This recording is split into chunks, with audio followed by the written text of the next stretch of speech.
Bonjour. Alors, tout d'abord, en guise d'intro, d'abord, je suis très content d'être ici à double titre. D'abord, pour intervenir lors de cette matinée dédiée à la décarbonation du maritime. D'autre part, parce que c'est la première fois que je reviens dans l'école depuis 22 ans, où j'ai usé les bancs des amphis en tant qu'élève, ou au moins essayé de les user. Et donc aujourd'hui, je vais vous apporter le point de vue d'un armateur euh, sur la décarbonation, un armateur de ferry, Brittany Ferries, qui est, contrairement à ce que le nom indique, est un armateur français, le premier armateur français en termes de marins, premier employeur de marins français avec un actionnariat, encore une fois, un peu particulier, parce que les actionnariats sont les agriculteurs bretons, les maraîchers du nord du Finistère, ce qui donne une compagnie très particulière, très ancrée dans le territoire, et avec pour objectif, effectivement, la desserte du Grand Ouest et de tout l'arc atlantique de manière générale. Donc voilà quelques chiffres qui vous donnent une idée de la taille de la compagnie et des lignes qu'on opère, de notre impact sur l'économie locale aussi, avec voilà, le chiffre en bas, 15 millions de nuitées générées par an, 12 ports, 14 routes. Alors peut-être 13, il y en a peut-être une qu'on a arrêtée. Oui, bon, c'est pas très. Et donc près de 2500 emplois, je l'ai déjà mentionné. Euh, bon, maintenant, on est là pour discuter des navires. Donc, on va regarder ce qu'on a comme navire. Alors, sur cette présentation, je les ai classés par type de motorisation, type de technologie utilisée à bord. D'abord, on a deux navires. Le Bretagne, construit en 1989 au chantier de l'Atlantique, qui va bientôt sortir de flotte parce qu'il se fait vieux, qui tourne au gasoil, tout simplement. Et le Cotentin, lui, qui est un peu plus récent, qui tourne aussi au gasoil. Ensuite, on a la vaste majorité de nos navires qui ont été conçus pour brûler du fioul lourd et donc qui sont adaptés aux réglementations MARPOL annexe 6 en 2015 en utilisant la technologie des scrubbers pour pouvoir améliorer, qui visait les impacts, qui visait les émissions locales nocives. Et comme ça a été dit tout à l'heure, par contre, pas forcément un impact positif sur les émissions de gaz à effet de serre. On part, Ça peut amener à 1-2% de surconsommation, avec voilà, plusieurs technologies, scrubber à boucle ouverte, très décrié, scrubber hybride et scrubber à boucle fermée. Maintenant, depuis quelques années maintenant, on a rentré deux navires au GNL, donc gaz naturel liquéfié, un en 2022, un en 2023, Salamanca et Santonia. Et l'année prochaine, on va avoir deux nouveaux navires qui vont rentrer en flotte pour les traversées transmanche, qui vont avoir la particularité d'être GNL hybride électrique. Alors, tout à l'heure, on a vu passer le feeder de Costco qui a 50 mégawattheures de mémoire. de batteries embarquées. Ces deux-là, bah, ça sera les plus grosses capacités de batteries embarquées au monde pour des navires à passagers. On aura 11 mégawattheures sur chaque navire. Alors maintenant qu'on a dit ça, 11 mégawattheures, c'est la plus grosse capacité au monde, c'est super, mais en pratique, ça ne va pas nous permettre de faire toute la traversée en électrique, loin de là, mais seulement, principalement les manœuvres. Un petit peu de contexte réglementaire, alors ça a déjà été évoqué précédemment. Juste dire qu'effectivement, nos deux régulateurs principaux, législateurs principaux, donc c'est d'un côté l'Union européenne, de l'autre l'OMI, l'Organisation maritime internationale à Londres, qui, bah, par le biais de la convention MARPOL, réglemente le transport maritime. Euh, alors, qu'est-ce que je peux dire de particulier par rapport à ce qui a été dit avant sur ces réglementations? Juste dire que pour l'instant, effectivement, la réglementation européenne est plus ambitieuse que la réglementation de l'OMI, qui fonctionne au consensus. C'est-à-dire qu'il faut que tout le monde soit d'accord dans la salle pour qu'une décision soit votée, soit adoptée. Donc forcément, c'est un petit peu plus long à mettre en œuvre.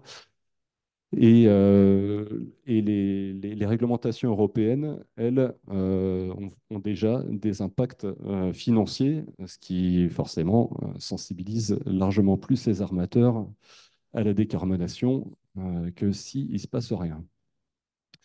Donc la connexion des navires à quai à partir de 2030, c'est quelque chose qu'on essaye d'anticiper.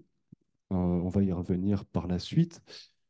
L'intensité carbone des carburants, le GHGI, ça c'est le tableau avec les 2, 6%, etc. L'introduction progressive de carburants, euh, on va dire décarbonés, pour faire simple, les biocarburants ou les e-carburants. L'ETS, là, c'est directement l'introduction du maritime dans le marché carbone, avec une taxe sur les émissions de CO2 puis de CO2 équivalent, donc incluant du coup les émissions de méthane et protoxyde d'azote. Euh, les réglementations OMI, alors il y en a de plusieurs types. Il y a celles qui s'adressent plutôt à la conception du navire, au design du navire, comme l'EEDI. Et puis, il y a un indice opérationnel qui est très controversé parce que deux navires peuvent être strictement identiques et pas du tout avoir la même note parce qu'ils ne sont pas opérés du tout de la même façon. Ça, c'est le CII. Et puis, l'OMI essayant quelque part de faire ce que fait l'Europe avec un petit peu de retard, on a le GFS qui est en travail en ce moment et qui reprendrait sur le principe la réglementation européenne FuelEU GHGI. Euh, je ne vais pas m'attarder davantage là-dessus et je vais vous parler de ce que je connais, à savoir l'empreinte carbone de notre flotte. Alors, ça, c'est un mélange en fait entre les données réelles de nos consommations et donc de nos émissions, que j'ai représenté ici en CO2 équivalent, donc CO2, mais aussi les autres gaz à effet de serre, et ce qu'on prévoit de faire pour les 3 prochaines années, avec donc l'arrivée en flotte des navires hybrides dont j'ai parlé précédemment. À première vue, qu'est-ce qu'on voit sur le sujet, sur ce graphe? Bon, on voit évidemment un gros creux au milieu, l'impact Covid. Le Covid, ça a été un impact extrêmement fort pour nous, avec bah, tous nos navires ou presque qui sont restés à quai pendant des semaines, puis des mois, et puis certains même des années. Euh, c'est un élément de contexte qui a son importance parce que l'impact économique a été tel que derrière les ambitions en termes de décarbonation ont dû aussi être réduites à la baisse, parce que tout simplement, financièrement, faut pouvoir y aller. De manière générale, bon, bah, on est sur la bonne nouvelle, c'est qu'on est quand même sur une trajectoire de réduction des émissions, avec 22% de réduction entre 2018 et 2024. Et puis un élément, un chiffre, 2 TWh, c'est la consommation énergétique que ça représente pour la totalité de notre flotte. Alors 2 TWh, alors des terras, ça peut faire peur. C'est logique, c'est beaucoup, mais j'ai trouvé comment dire, un équivalent assez intéressant. Ça correspond plus ou moins à la production du parc éolien installé à Saint-Nazaire. C'est-à-dire que là, je parle de toute la production. Il ne reste plus rien. Il reste plus rien. Donc, ça vous donne l'idée des enjeux énergétiques pour une compagnie comme la nôtre, quand on voit les difficultés qu'il peut y avoir pour implanter un parc éolien. Euh, Là, on parle juste de l'empreinte carbone d'une compagnie, d'un armateur. Alors, ça, c'est une slide qui date. Les slides de Meet étaient vachement plus cool et sympa. Il faudrait que je te pique les images. Mais grosso modo, ça reprend le principe, les différents axes de travail de la décarbonation, diminuer le besoin en énergie d'un côté, avec effectivement d'un côté les opérations, de l'autre le technique. Et qu'est-ce que je peux dire de plus? C'est que c'est d'autant plus important que moins on a besoin d'énergie, moins on aura besoin d'énergie chère. Et donc moins l'énergie qu'on va acheter à côté, les carburants alternatifs, qui est l'autre axe de travail, euh, tout le monde va se ruer dessus. Tout le monde va la vouloir, que ce soit par un levier réglementaire ou un levier volontaire. Donc ça, le prix de cette énergie va être multiplié. Donc on va avoir tout intérêt à en avoir besoin le moins possible en diminuant notre besoin. La dernière piste de travail, c'est ce qui a été présenté aussi, la capture du carbone. Donc pour l'instant, ce n'est pas quelque chose qu'on regarde de près chez Brittany Ferries. On suit le sujet, mais on va déjà voir comment ça se passe ailleurs. Pour pouvoir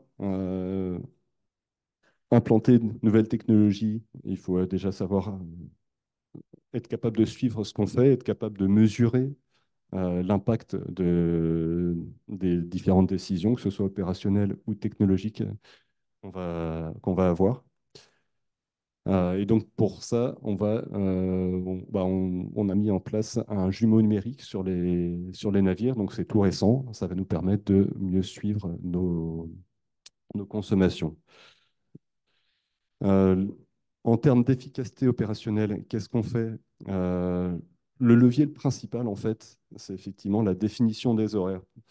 C'est-à-dire que parfois, un quart d'heure de retard, ça peut avoir un impact sur une traversée qui va se chiffrer en tonnes de carburant.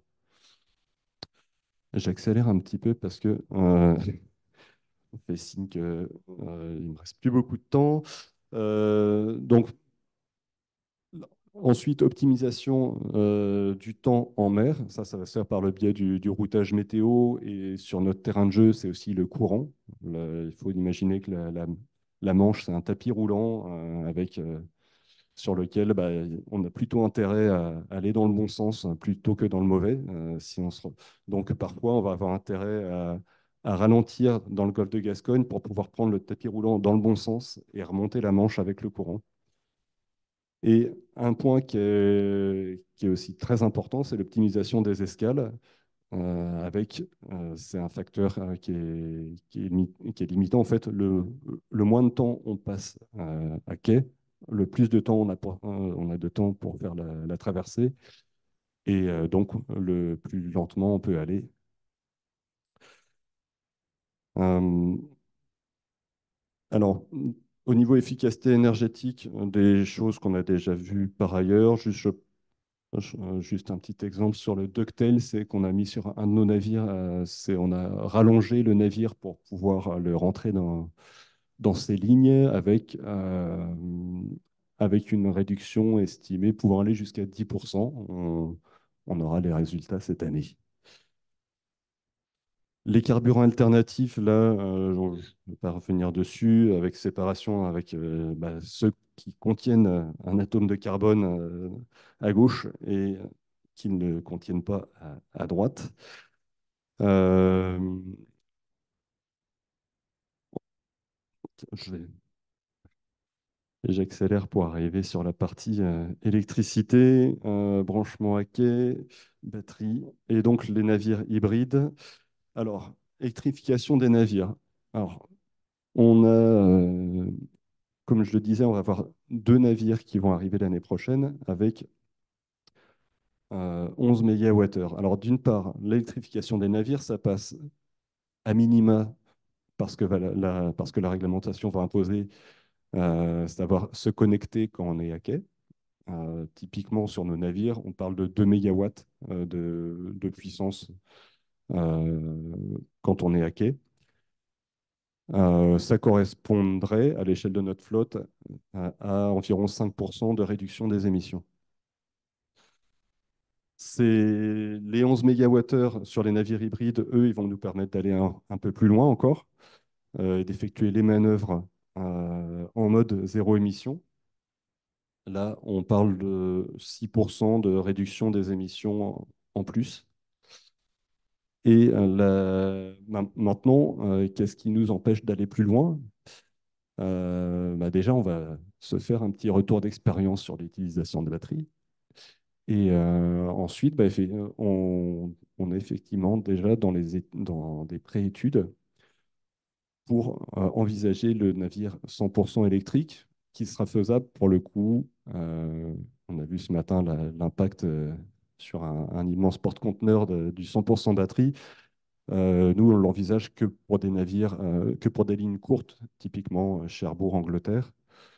Euh, et encore, pour pouvoir le faire, il y a encore du chemin. On parle du coup de 60 mégawattheures pour, pour pouvoir faire ces traversées.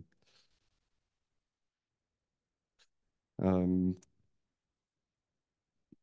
L'électrification, effectivement, il y a un impact financier. Alors, quand on dit pouvoir se connecter à quai, il faut savoir que c'est quelque chose qui est techniquement pas possible aujourd'hui. Et donc, ça passe par un rétrofit.